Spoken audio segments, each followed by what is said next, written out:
So hi students, welcome to excel biology. आज हम हमारा जो फर्स्ट चैप्टर था viruses, general account and economic importance के बारे में डिस्कस करने जा रहे हैं। ओके, या सॉरी गाइस, या पहले हम देख लेंगे कि इस जो चैप्टर है viruses, general account and economic importance, ठीक है, इसमें हम क्या क्या पढ़ने जा रहे हैं पहले हम उसके बारे में डिस्कस कर लेते हैं। पहले तो हमें वायरस का इंट्रोडक्शन दिया जाएगा, यानी कि हम पढ़ेंगे वायरस क्या होते हैं और कैसे होते हैं, राइट। देन वायरसेस के क्या क्या ऑब्जेक्टिव्स होते हैं, यानी कि वायरसेस के क्या क्या इकोनॉमिक इंपॉर्टेंस होते हैं, मतलब ओवरऑली वो किस तरह का रोल प्ले करते हैं उसके बारे में पढ़ेंगे। देन डिस्कवरी, ठीक है, वायरसेस हमारे कैसे डिस्कवर हुए थे हम उसके बारे में भी पढ़ेंगे। देन हम पढ़ेंगे जनरल अकाउंट। जो आपका जनरल अकाउंट होता है ये पूरी तरह से वायरस को स्टडी करता है, ठीक है, इसका साइज़ कैसा होता है, देन इसका स्ट्रक्चर कैसा होता है, इसका सिमेट्री कैसा होता है, इसका एनवलप कैसा होता है। तो ओवरऑली हम जनरल अकाउंट में वायरस की पूरी स्ट्रक्चर को डिटेल स्टडी करेंगे, ठीक है। और साथ ही साथ हम वायरल न्यूक्लिक एसिड, देन कुछ वायरस में हमारे जो एंजाइम्स होते हैं उसके बारे में भी पढ़ेंगे। साथ ही साथ एंजाइम्स के अलावा और भी क्या होता है वायरस के अंदर, हम उसके बारे में भी पढ़ेंगे। देन हम डीएनए वायरस, आरएनए वायरस, ठीक है, वायरसेस के क्या क्या इकोनॉमिक इंपॉर्टेंस है, देन हम क्वेश्चन आंसर्स भी डिस्कशन करेंगे इसके साथ। Okay, so let's move guys. या तो देखिए, बाय द वे ये बुक जो है ये आप जो भी डिस्टेंस लर्निंग कर रहे होंगे, यानी कि जो भी इग्नू में या distance BSc in biology honours या फिर जियोलॉजी ऑनर्स में कर रहे होंगे, उनका ये बुक होता है, ठीक है। तो ये सिर्फ इग्नू बच्चों के लिए लिमिटेड नहीं है। अगर आप बीएससी जियोलॉजी प्रिपेयर कर रहे हैं या फिर बीएससी बॉटनी का प्रिपेयर कर रहे हैं, देन डेफिनेटली ये आपके लिए भी बहुत फ्रूटफुल रहेगा। तो पहले देख लीजिए कि हम सभी को कभी ना कभी तो कॉमन कोल्ड हुआ ही होगा, राइट। तो ये कॉमन कोल्ड आखिर होता क्यों है, राइट। ये तो बहुत बच्चों वाला सवाल था कि कॉमन कोल्ड क्यों होता है, हमें सर्दी क्यों होती है। ये सबको पता है कि ये एक वायरस की वजह से होता है, और वो वायरस का नाम क्या है, हमारा राइनो वायरस, ठीक है। इसका नाम राइनो वायरस क्यों है, देखिए। तो ये जो राइनो वायरस है, एक्चुअली राइनो को मतलब समझिए। राइनो जो होता है ये मेनली हमारा रेस्पिरेटरी ट्रैक्ट, ओके, या फिर हम नोज़ नाजाल, समझ रहे हैं ना, जैसे कि नोज़ नाजाल, ठीक है, नाजल स्प्रे जैसे कि आपको पता होगा, जो कि नाक में स्प्रे करते हैं, राइट, नाजाल स्प्रे, नोज़। तो ये नोज़ और नाजाल का रिलेटेड वर्ड है, ठीक है। जब भी हम राइनो वर्ड यूज़ करते हैं ये मेनली हमारा नोज़ और नाजाल से रिलेटेड होता है।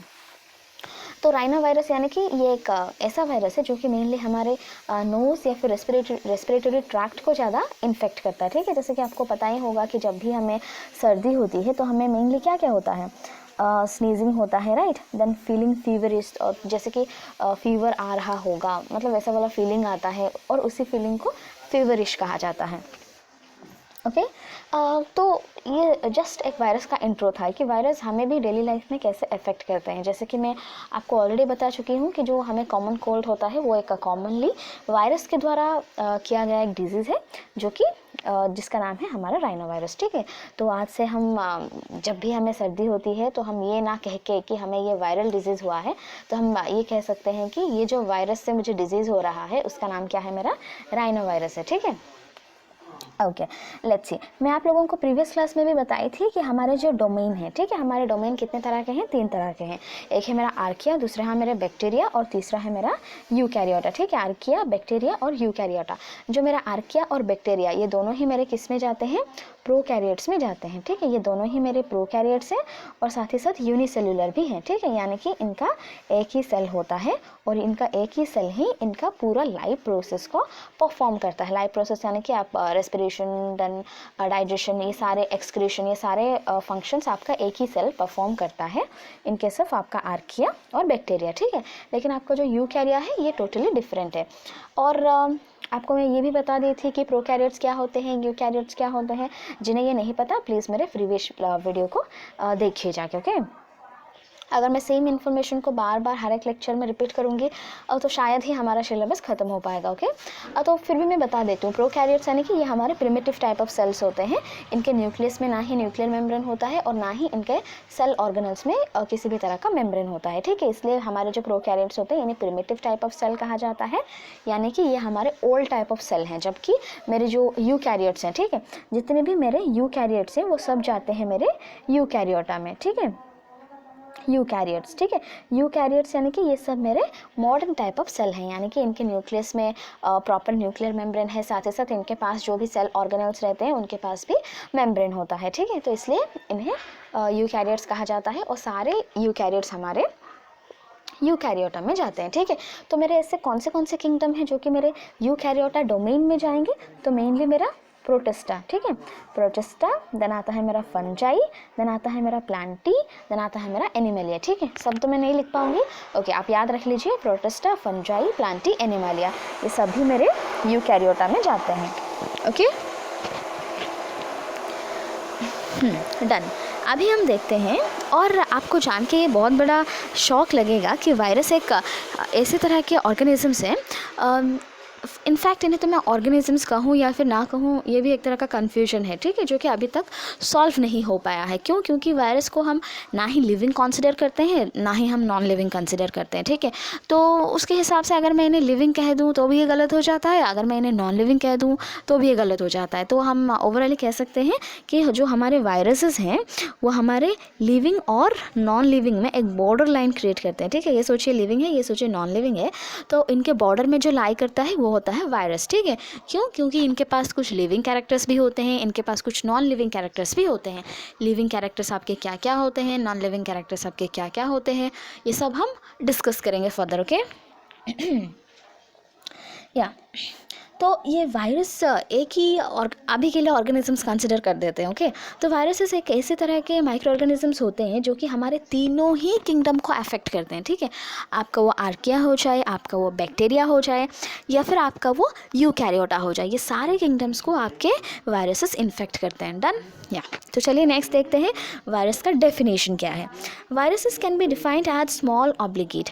वायरसेस को हम क्या बोल सकते हैं? स्मॉल बोल सकते हैं। स्मॉल क्यों? क्योंकि इनका साइज बहुत स्मॉल होता है।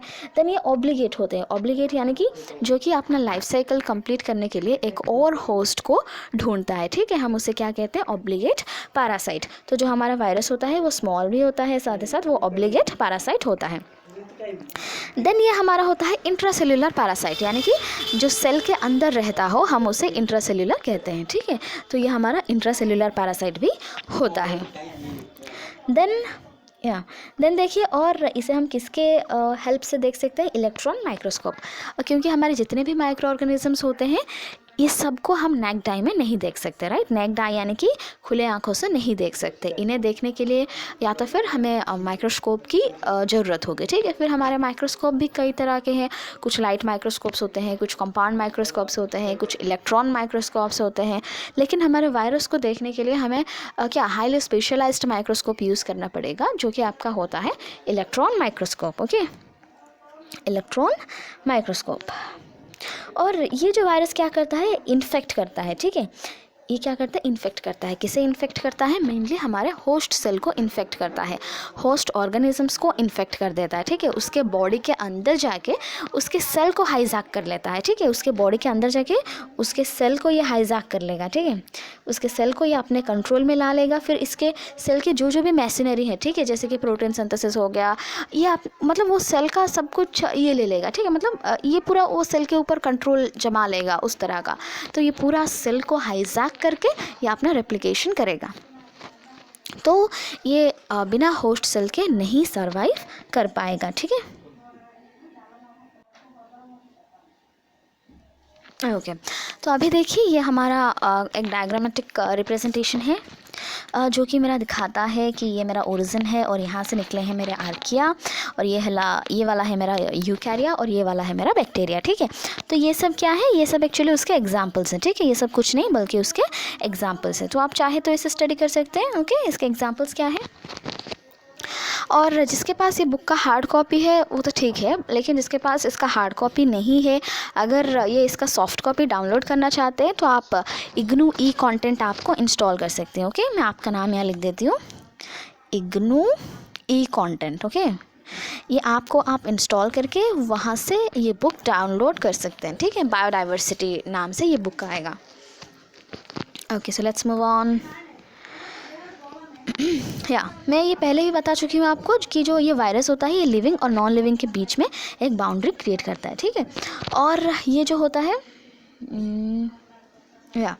तो आपके जो जितने भी वायरसेस होते हैं ये सब हमारा ए सेल्यूलर एंटाइटिस होते हैं। ए सेल्यूलर एंटाइटिस यानी कि इनके पास कोई भी तरह का सेल नहीं होता है, ठीक है, और इनके पास एक जेनेटिक मटेरियल रहता है, वो डीएनए हो सकता है या फिर आरएनए भी हो सकता है। फर्स्ट ऑफ ऑल हम इन्हें नॉन लिविंग क्यों कहते हैं, क्योंकि हमारा जो सबसे छोटा इंडिपेंडेंट एग्जिस्टेंस जिसका होता है वो होता है सेल, लेकिन ये खुद ही ए सेल्यूलर है, राइट, इनके पास कोई भी तरह का सेल नहीं है, तो हम उन्हें कैसे लिविंग ऑर्गेनिजम्स में कंसिडर कर सकते हैं, इसलिए हम इन्हें क्या कहते हैं, ए सेल्यूलर एंटाइटिस भी कहते हैं।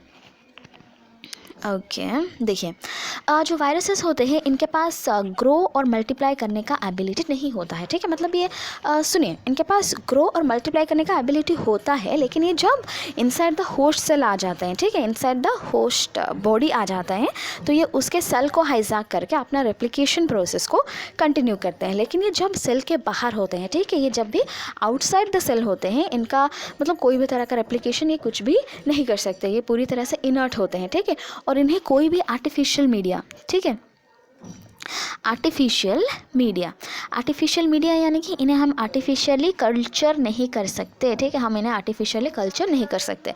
जैसे कि हम बैक्टीरिया को आर्टिफिशियली कल्चर कर सकते हैं, लेकिन हम ये वायरसेस को आर्टिफिशियली कल्चर नहीं कर पाएंगे। या तो यहाँ पे भी वही लिखा गया है कि इसे हम कोई भी आर्टिफिशियली मीडिया में कल्चर नहीं कर सकते हैं, ठीक है।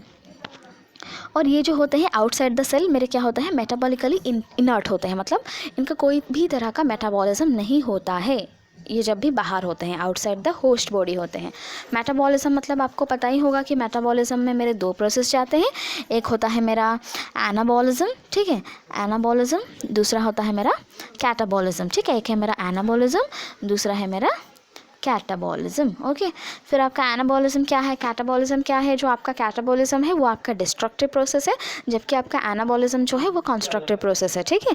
ये एनाबॉलिज्म क्या है, कैटाबॉलिज्म क्या है, मेटाबॉलिज्म क्या है, ये सबको मैं जब भी आपको फिजियोलॉजी पढ़ाऊंगी, एनिमल फिजियोलॉजी पढ़ाऊंगी, तब मैं आपको ये डिटेल में समझा दूंगी। अभी के लिए ये याद रखिए, मेटाबॉलिकली इनर्ट यानी कि इनमें कोई भी तरह का मेटाबॉलिक रिएक्शंस नहीं होता है, ठीक है।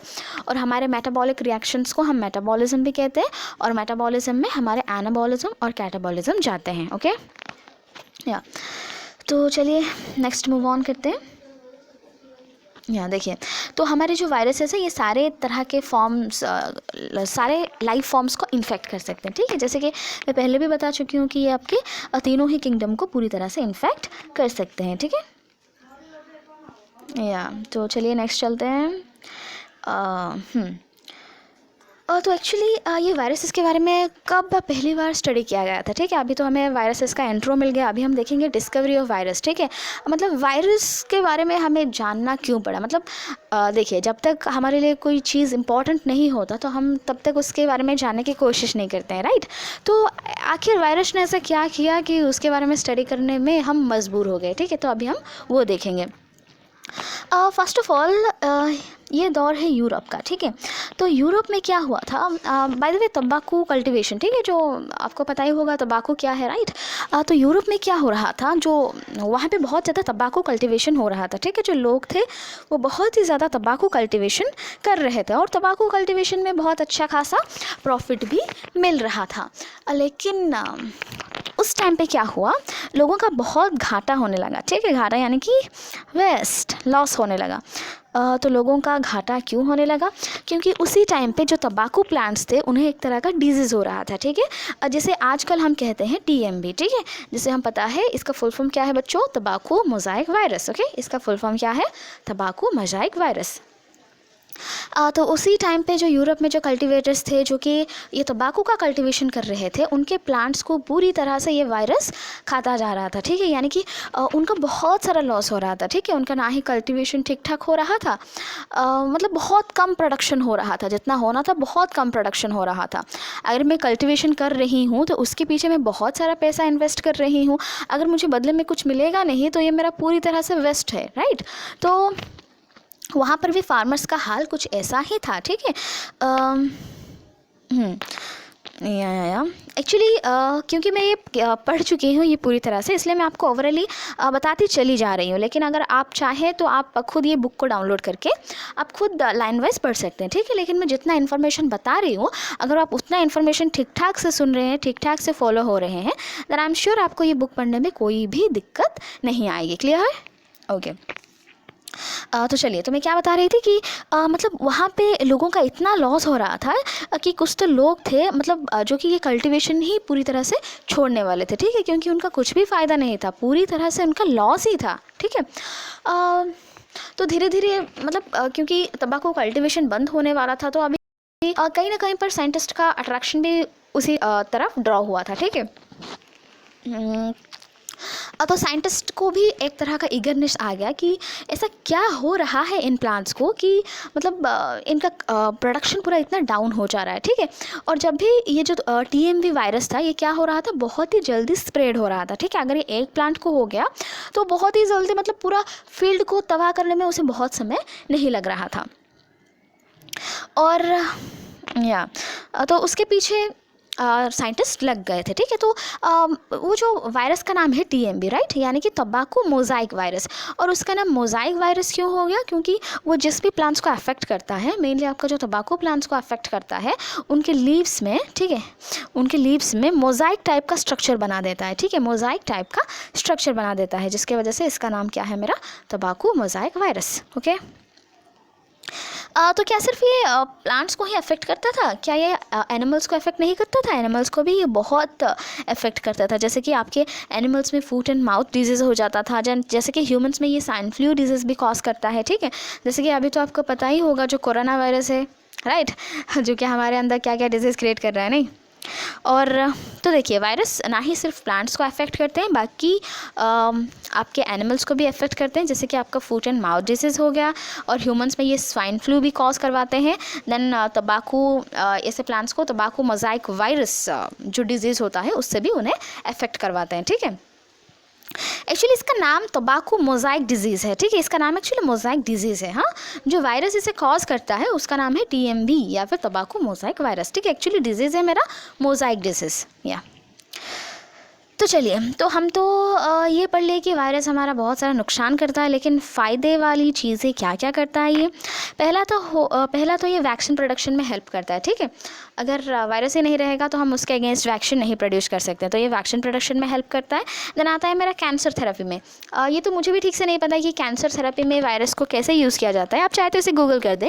बाकी ये फेज थेरेपी में भी हेल्प करता है। फेज थेरेपी क्या होता है, एक्चुअली कुछ तरह के बैक्टीरियोफेजेस होते हैं, ये मैं आपको पिछली क्लास में टास्क देके गई थी, राइट, कि आपको फेज थेरेपी क्या है आपको पढ़ के आना है। तो फेज थेरेपी क्या होता है, इसमें बैक्टीरियोफेजेस को यूज़ किया जाता है कुछ बैक्टीरियल इन्फेक्शंस को ट्रीट करने के लिए, ओके। तो वो होता है आपका फेज थेरेपी, या। तो अभी हम देखेंगे डिस्कवरी, ठीक है। अभी हम पढ़ेंगे कि बैक्टीरिया का डिस्कवरी कैसे हुआ था। तो बैक्टीरिया की डिस्कवरी के पीछे अगर किसका बहुत बड़ा हाथ है तो वो इसका है, ठीक है। वो क्या है, चैम्बरलैंड पैस्चर फ़िल्टर।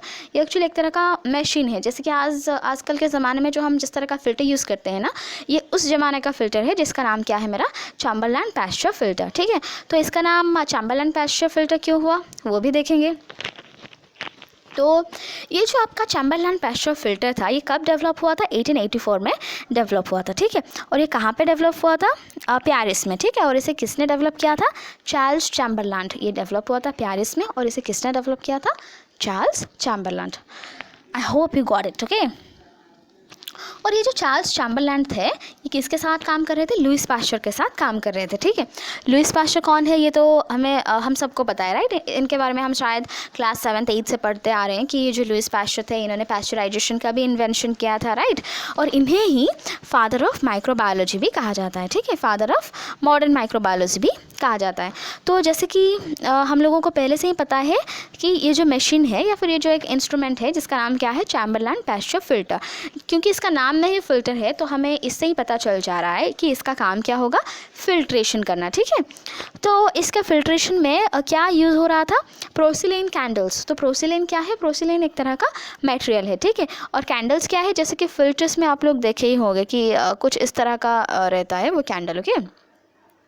जिसके घर में पुराने तरह के फ़िल्टर्स होंगे ना तो उसको पता होगा, ये क्लियरली विजिबल थे पुराने ज़माने के फ़िल्टर्स में। I don't know about the modern filters, okay, या। तो तो आपके जो ये जो था चैम्बरलैंड पैस्चर फिल्टर, उसमें क्या है, आपकी ये जो पोर्सिलेन कैंडल्स होते हैं, और क्योंकि इसका काम ही है फिल्ट्रेशन करना, तो उसमें छोटे छोटे पोर होते थे, और उस पोर का साइज़ कितना होता है 0.1 to 1 माइक्रोन, ठीक है, या माइक्रोमीटर 0.1 to 1 माइक्रोमीटर, या फिर 100 to 1000 नैनोमीटर। और इसके पास मतलब ये जो इन्वेंशन था ना, ये जो चैम्बरलैंड फ़िल्टर था, चैम्बरलैंड पैस्चर फ़िल्टर था, ये बहुत ही मतलब पावरफुल फ़िल्टर था हम कह सकते हैं, और इससे माइक्रोब्स भी फ़िल्टर हो सकते थे। माइक्रोब्स यानी कि उस ज़माने में जितने भी माइक्रोब्स थे, जैसे कि बैक्टीरिया हो गए, और जितने भी आपके टाइम में माइक्रो ऑर्गेनिजम्स थे, वो सब भी ये चैम्बरलैंड फ़िल्टर से फ़िल्टर हो सकते थे, ठीक है, या। और इस मशीन की इन्वेंशन के बाद में ही आपका ये जो वायरोलॉजी है, ठीक है, ये जो वायरोलॉजी यानी कि स्टडी ऑफ वायरस, ठीक है, वायरोलॉजी यानी कि स्टडी ऑफ वायरस। तो इस इंस्ट्रूमेंट के इन्वेंशन के बाद ही आपका ये जो virology branch of science establish हो पाया था।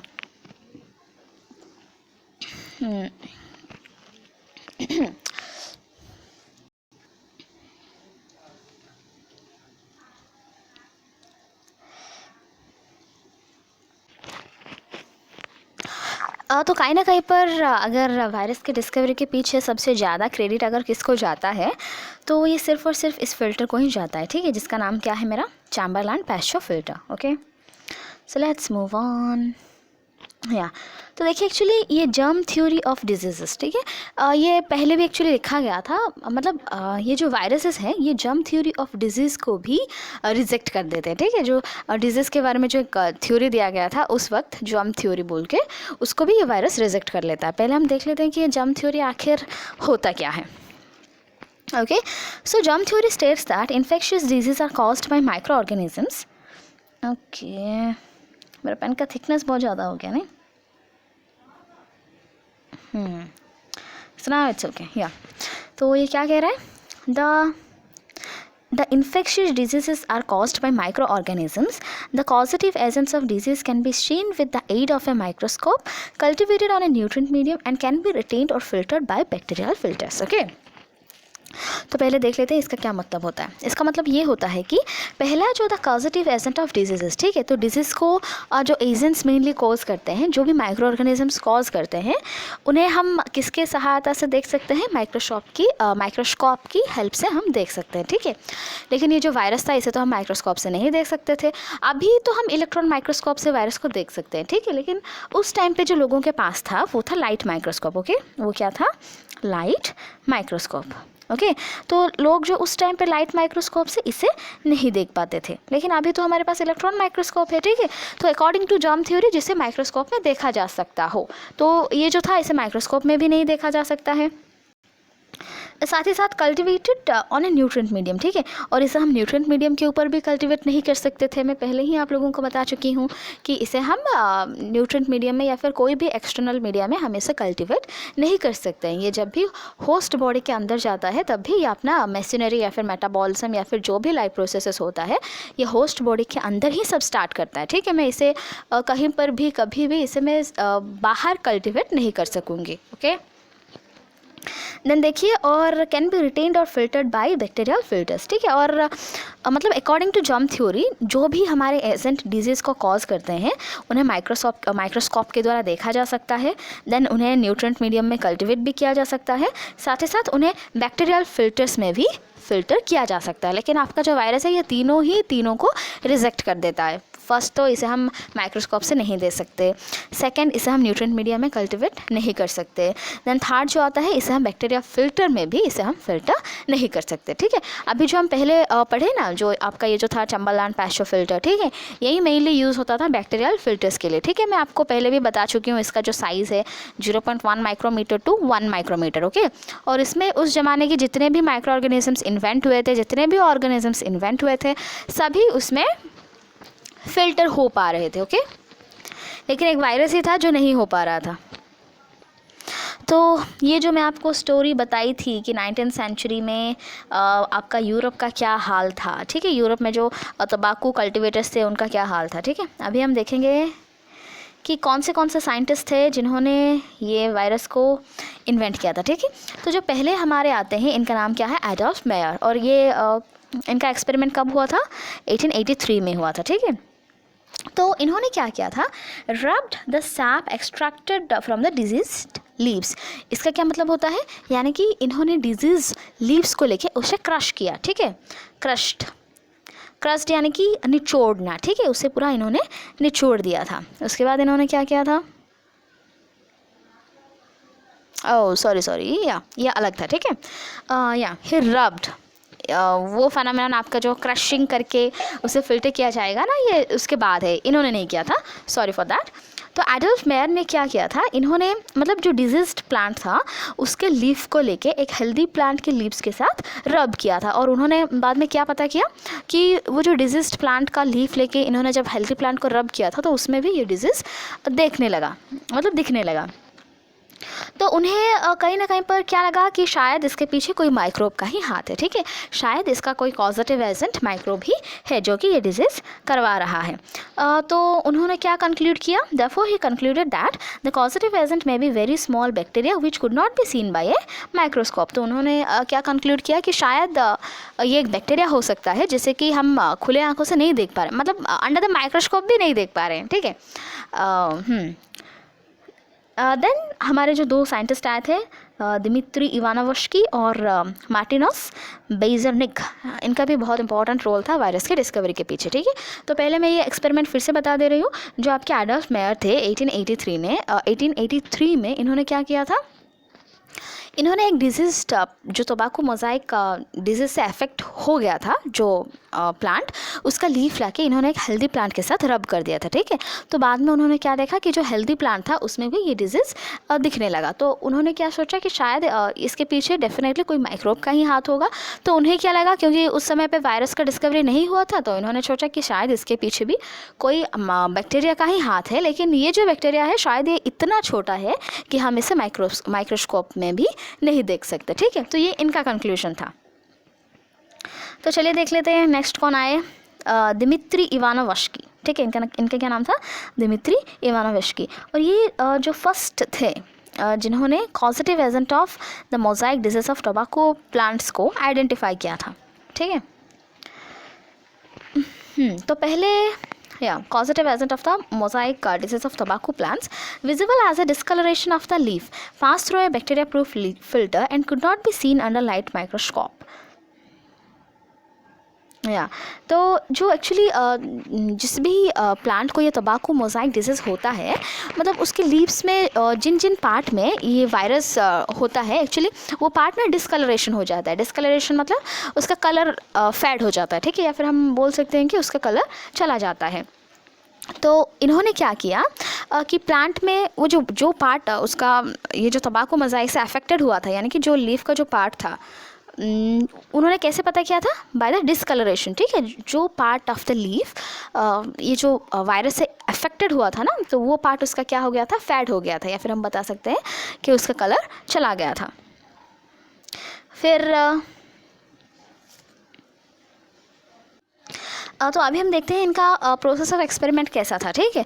तो पहले तो इन्होंने क्या किया था, जो भी प्लांट का मतलब प्लांट का जो लीफ टोबैको मोज़ाइक डिजीज़ से अफेक्टेड था उसे इन्होंने क्रश कर दिया था, ठीक है। क्रश यानी कि उसका पूरा ग्राइंड जैसा बना दिया था, या फिर उसका पूरा निचोड़ के उससे सैप को एक्सट्रैक्ट कर दिया था, ठीक है, शाप को निकाल दिया था। शाप यानी कि वो जो लीव्स को निचोड़ने के बाद वो जो रस निकलता है ना, उसे हम शाप कहते हैं, ठीक है। तो ये जो सैप को उन्होंने निकालने के बाद उसे इन्होंने पास करवाया था हमारा जो फ़िल्टर था, बैक्टीरियल फ़िल्टर, ठीक है। मैं पहले आपको दिखाई थी वो जो चैम्बरलेन पैस्चर फ़िल्टर, उसमें से इन्होंने इसे पास करवाया था वो जो सोल्यूशन को, ठीक है। कौन सा सोल्यूशन, जो हमारे डिजीज़्ड प्लांट्स के लीफ को जो ग्राइंड करने के बाद जो निकला था, ठीक है, उस सोल्यूशन को इन्होंने पास करवाया था आपके बैक्टीरियल फ़िल्टर्स में, ठीक है। पर जो बैक्टीरियल फ़िल्टर्स था वो बैक्टीरिया को फ़िल्टर करने के लिए बना हुआ था, ठीक है, जो कि ये हमारे वायरस को फ़िल्टर नहीं कर पाया था, ठीक है। तो जब जो बैक्टीरिया था वो सबसे छोटा था, ठीक है, मतलब उस ज़माने में सबसे छोटा था आपका बैक्टीरिया, तो वो बैक्टीरिया को पकड़ लेता था जो आपका बैक्टीरियल फ़िल्टर था। लेकिन ये बैक्टीरियल फ़िल्टर से भी पार करके चला गया, यानी कि बैक्टीरियल फ़िल्टर में इसे हम कैप्चर नहीं कर पाए। तो जिससे साइंटिस्ट लोगों को क्या पता चला कि शायद ये ऐसा माइक्रो ऑर्गेनिज्म है जो कि मेरा बैक्टीरिया से भी बहुत ज़्यादा छोटा है, ठीक है। बाकी पहले तो मतलब इन्हें इनके एक्सपेरिमेंट में भी डाउट था, ठीक है। पहले तो ये सोच रहे थे कि शायद मेरा बैक्टीरियल फ़िल्टर शायद मतलब सही नहीं है, ठीक है, जिसकी वजह से शायद वो वायरसेस फ़िल्टर होके चले गए। तो पहले तो इन्हें भी बहुत ज़्यादा डाउट आया अपने ऊपर, ठीक है, कि ऐसा तो नहीं हो सकता कि ऐसा भी कोई माइक्रो ऑर्गेनिजम्स हो जो कि बैक्टीरियल फ़िल्टर में ना ट्रैप हो पाए। क्योंकि मैं पहले ही बता दी थी आप लोगों को कि जो बैक्टीरियल फ़िल्टर था वो मतलब उस ज़माने में जितने भी ऑर्गेनिजम्स थे, स्पेशली माइक्रो ऑर्गेनिजम्स थे, वो सबको फ़िल्टर कर देता था। लेकिन एक वायरस ही रह गया जो कि फ़िल्टर नहीं हो पा रहा था। ओके, देन आपके आए मार्टिनस बेज़र्निक, ठीक है, और इन्होंने भी वो सेम सेट ऑफ एक्सपेरिमेंट किया था और इन्होंने किया था 1898 में। पर उन्हें डाउट था और इन्होंने कंफर्म कर दिया, ठीक है। उन्हें डाउट था, मतलब वो डाउट में थे कि शायद उनका बैक्टीरियल फ़िल्टर ख़राब होगा, लेकिन ये जो मार्टिनस बेज़र्निक थे इन्होंने पूरा कंफर्म कर दिया और इनका जो स्टेप्स ऑफ प्रोसेस था वो सेम इनके जैसा ही था, ठीक है। जो आपके दिमित्री इवानोव्स्की थे उनके जैसे ही इनका सेम प्रोसेस था।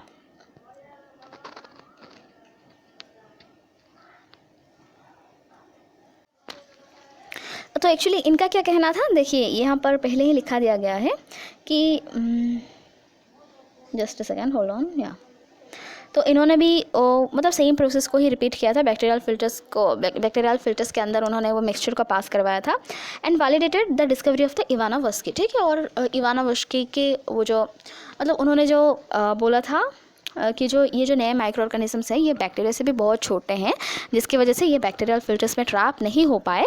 तो उस ओपिनियन को इन्होंने वैलिडेट भी कर दिया था, ठीक है। तो उनका क्या बिलीफ था कि ये जो TMB है ये एक नया तरह का इन्फेक्शियस एजेंट है, ठीक है, ये कोई नया तरह का माइक्रो ऑर्गेनिज्म है, लेकिन बैक्टीरिया नहीं है। क्यों? क्योंकि इसे आर्टिफिशियल मीडिया पे भी वो कल्चर नहीं कर पाए थे, ठीक है, या जैसे कि he could not be cultivated on non living media as is expected for bacteria. जो बैक्टीरिया है हम उसे क्या आर्टिफिशियल मीडिया में कल्टिवेट कर सकते हैं, लेकिन ये जो वायरस था इसे आर्टिफिशियल मीडिया में भी कल्टिवेट नहीं कर पाए।